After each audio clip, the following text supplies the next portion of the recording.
For the last several years, the gang has tried to make it to Africa.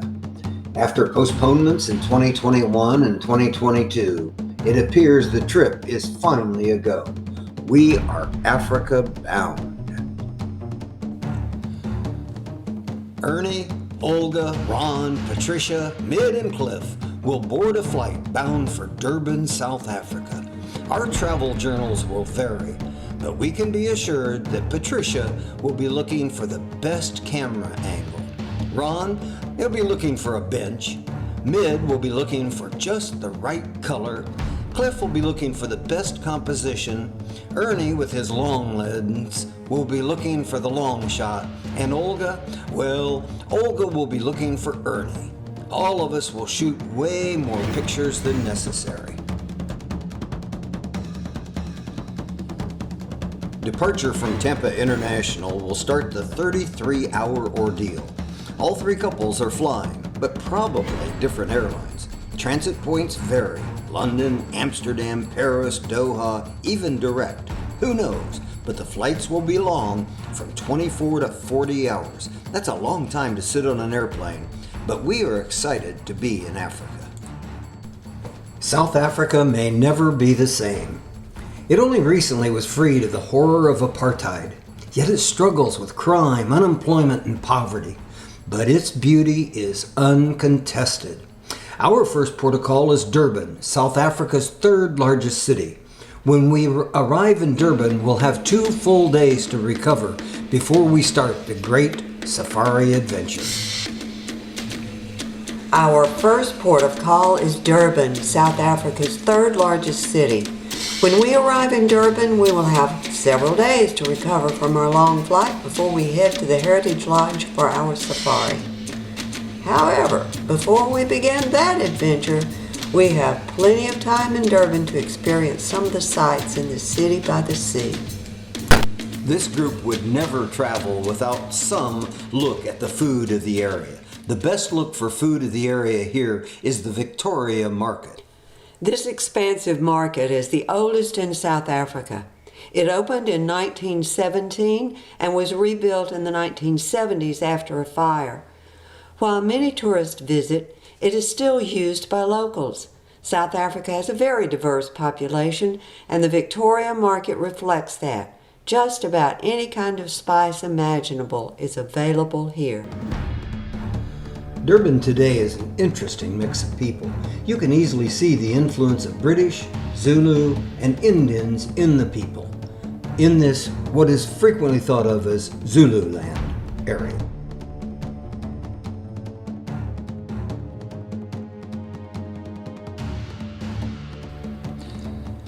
Zulu-Nyala is nestled among the wilderness reserves of Mkuzi, Hululiwe, St. Lucia, Sodwana Bay, home to a wide variety of game: elephants, rhinos, buffaloes, hippos, giraffes, the secretive leopards and cheetahs, and the shy Nyala antelope. All are endemic to the region. The reserve is home to over 40 species of animals and a wild array of bird life. Zulu-Nyala appears to be a clean, well-kept place with all the amenities a visitor might enjoy. It is surrounded by nature preserves, so that may mean an abundance of wildlife. Built in the 1940s as a stop between Maputo and Durban, this Zululand icon now provides safari services. Let's sit quietly and take a look at some of the animals we really hope to see in this area.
Our home for the next week or so is a beautiful 3-bedroom, 3-bath manse on a hill above Cape Town.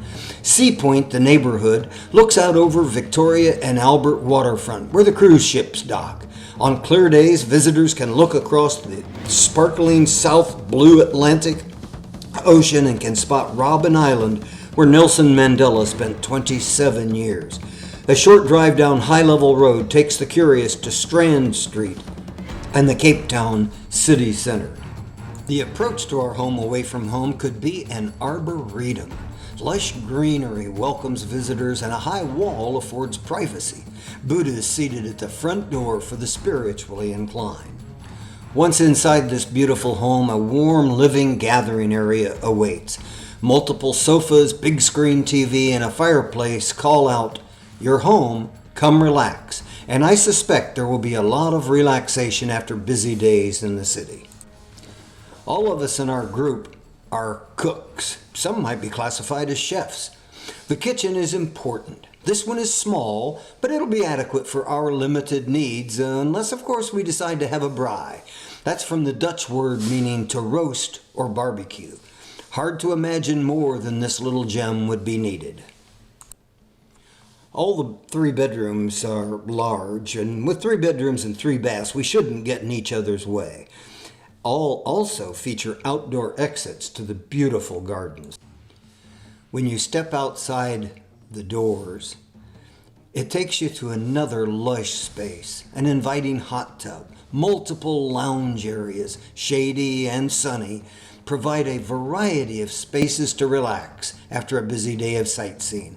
Of course, if the braai is hot, the smell might just be very inviting too. Once we are out and about, we won't be able to ignore the beauty of Cape Town's setting. The area around Cape Town will offer vistas not equaled in the world. Signal Hill, Pinnacle Point, Table Mountain with its tablecloth promises to be stunning.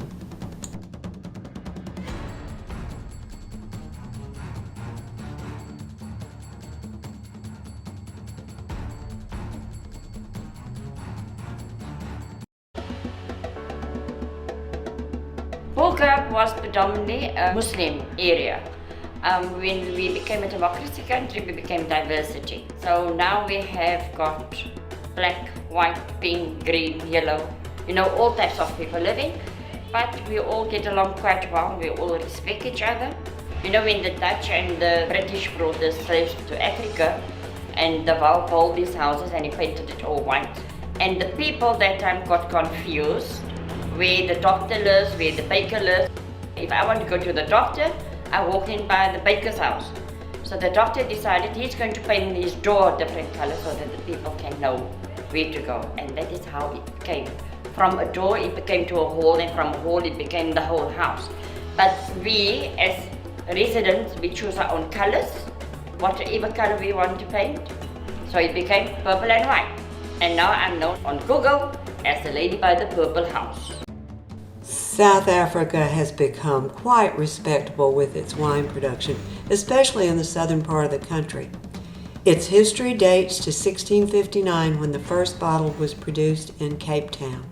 The primary production areas are Castagna, Paarl, Stellenbosch, and Frankenschhoek. I don't drink wine, but the wine country in South Africa is so beautiful, I can hardly wait to get there and see it. Who knows, I may even drink a glass or two with the gang. Established in 1913, Kirstenbosch is an important botanical garden nestled on the eastern slopes of Cape Town's Table Mountain. Kirstenbosch was established in 1913 to promote, conserve, and display the extraordinarily rich and diverse flora of southern Africa. One of its premier activities is the Glass Walk. This footway, high above the tree line, allows visitors to walk above the canopy for a sky view of the gardens. In 2004, the park was named a World Heritage Site. Mid and I thank you for watching. We enjoyed doing this prequel to our South Africa adventure. Ron, Patricia, Ernie, Olga, Mid and I have traveled together before, and this trip promises to be as memorable as our trek to India was in 2017. Thank you again.